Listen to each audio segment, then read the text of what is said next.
Hello everyone, চলে এসেছি আজকে আবারও একটা নতুন ভিডিওর সাথে। তোমরা কেমন আছো বন্ধুরা? আশা করি তোমরা অনেক ভালো আছো। তোমাদের ভালোবাসায় আমিও অনেক ভালো আছি। বৃষ্টি ভেজা সকাল থেকেই আজকে দিনটা শুরু করে দিলাম। তোমরা ব্লগটা পুরোটা দেখতে থেকো।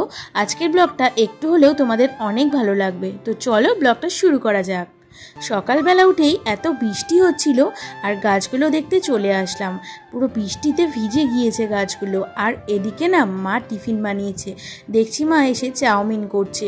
চাউমিনটা কিন্তু সত্যিই খুব সুন্দর খেতে ছিল। আর চাউমিনটা এখন তোমাদের দাদা ভাইয়ের জন্য মা দিয়ে দিচ্ছে। আর ও না একটু সস দিয়ে খেতে পছন্দ করে, কিন্তু ওর ওপরে কোনো শসা পেঁয়াজ খায় না। তো সেই জন্য মা দিয়ে দিল, আর আমি এর ওপরে একটু সস ছড়িয়ে তোমাদের দাদা ভাইয়ের জন্য দিতে চলে গেলাম। কয়েকদিন ধরে একদমই বৃষ্টি হচ্ছিল না, কিন্তু আজকে সকাল থেকে এত বৃষ্টি হচ্ছে। আগের দিন রাত্রিবেলাও খুব বৃষ্টি হয়েছিল। তো সেই জন্য না বেশ ওয়েদারটা একদম ঠান্ডা। তো সকাল থেকেই বেশ ঠান্ডা ওয়েদার, সেই জন্য কাজ করতেও না ভীষণ ভালো লাগছে।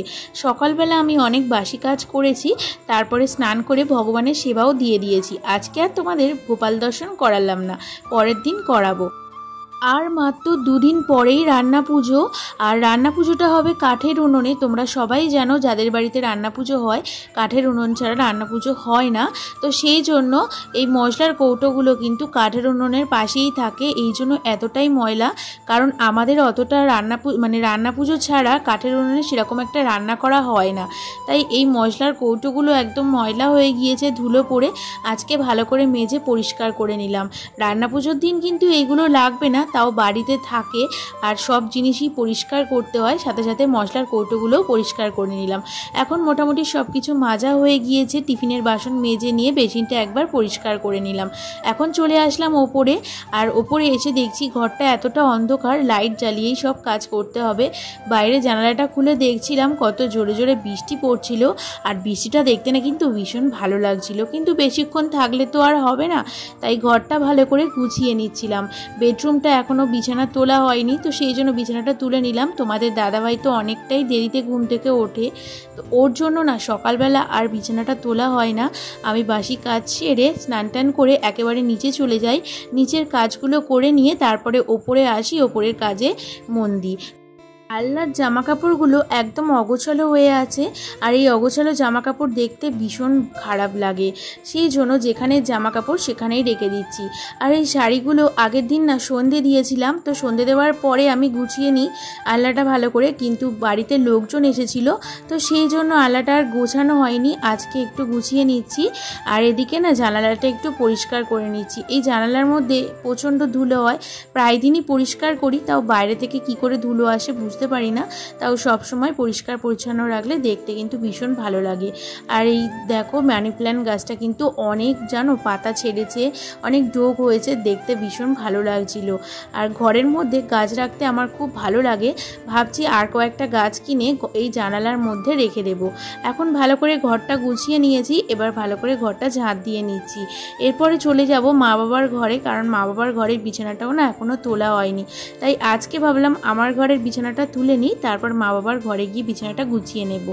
আর দেখো বাইরেটা ঝাঁট দিচ্ছি, কতটা ধুলো হয়েছে। প্রতিদিনই ঝাঁট দিই।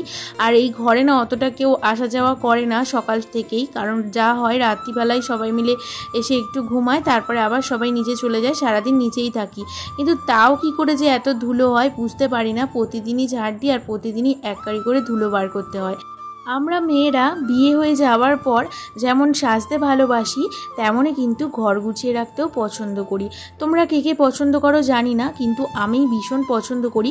নিজের সাজগোজ, নিজের ট্রিটমেন্ট সব কিছুর সাথে সাথে ঘর বাড়িও গুছিয়ে পরিপাটি করে রাখতে পছন্দ করি। এটা আমার সবসময়ের জন্য ভালো একটা গুণ বলতে পারো। কারণ বিয়ের আগে বাপের বাড়িতে যখন থাকতাম, তখনও কিন্তু আমি ঘর বাড়ি সুন্দর করে পরিপাটি করে গুছিয়ে রাখতাম, আর সাথে সাথে নিজেরও যত্ন নিতাম। আর এখন একটু নিজের যত্নটা কম নেওয়া হচ্ছে, বাড়িঘরটা বেশি করেই গোছাতে হচ্ছে, কারণ রান্না পুজো সামনে চলে আসছে, তো সেই জন্য। আর বাইরে দেখো সকাল থেকে এত বৃষ্টি হচ্ছে, পুরো গাছপালা ভিজে গেছে আর সবুজে সবুজ লাগছে। বাইরেটা দেখতে ভীষণ ভালো লাগছিল।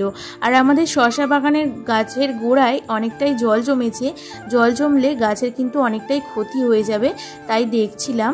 আর আমাদের তুলসী মঞ্চে তুলসী গাছগুলোতেও ভিজে গিয়েছে একদম, কারণ তুলসী তুলসী গাছগুলো একদম শুকিয়ে গিয়েছিল, বৃষ্টির জল পেয়ে না একদম ভিজে গিয়েছে। প্রতিদিন ভাবি ফ্রিজটা পরিষ্কার করব, কিন্তু প্রতিদিন কাজের এত চাপ থাকে সেই জন্য ফ্রিজটা পরিষ্কার করা আর হয়ে ওঠে না। আজকে সকাল থেকে ঠিক করেছিলাম আজকে আর সেরকম কোনো ঘর ঝাড়ার ব্যাপার নেই, তো সেই জন্য ফ্রিজটা পরিষ্কার করব। এমনি কিন্তু আমি সপ্তাহে সপ্তাহে ফ্রিজ পরিষ্কার করি, কিন্তু কয়েকদিন ধরে কাজের এতটা চাপ ছিল সেই জন্য ফ্রিজটা আর পরিষ্কার করা হচ্ছিল না। আজকে সময় পেয়েছি, ফ্রিজটা পরিষ্কার করে নিচ্ছি। ফ্রিজটা খুলতেই একদম ধুলো হয়ে গিয়েছে দেখছি।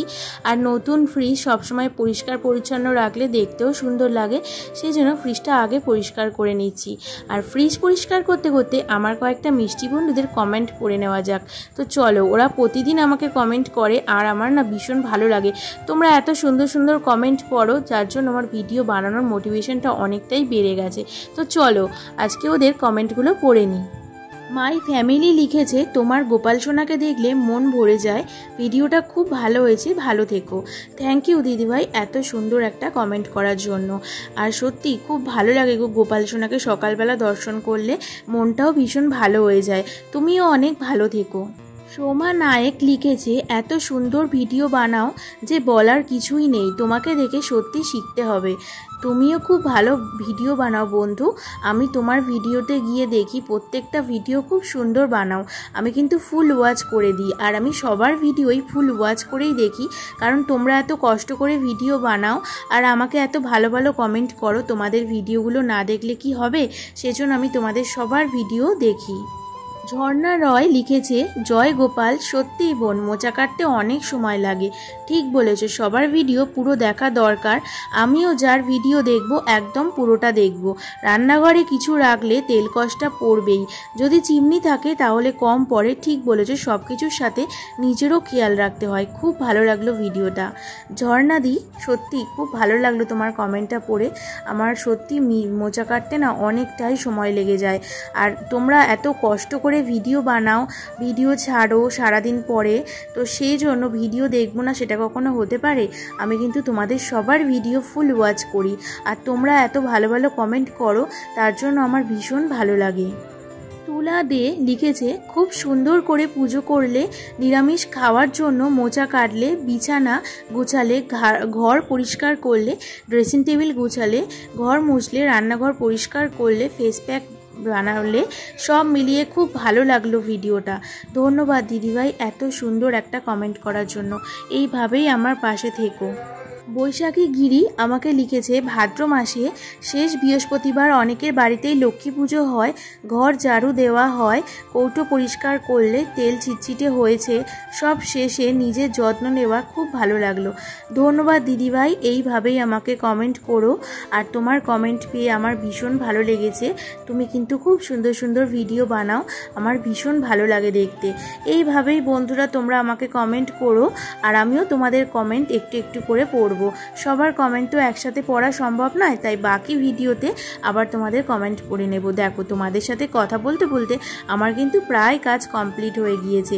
আর চিমনির এখানটায় না প্রচণ্ড তেল কষ্টটা পড়েছে, তাই আজকে ভাবলাম লাইজল দিয়ে পরিষ্কার করে নিই। আর মোটামুটি এখানে পরিষ্কার করে নিয়েছি।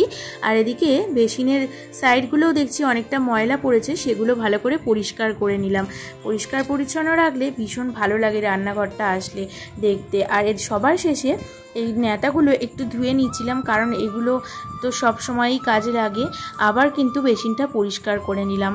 বন্ধুরা, তোমাদের আজকে আমার ভিডিও কেমন লাগলো অবশ্যই জানিও।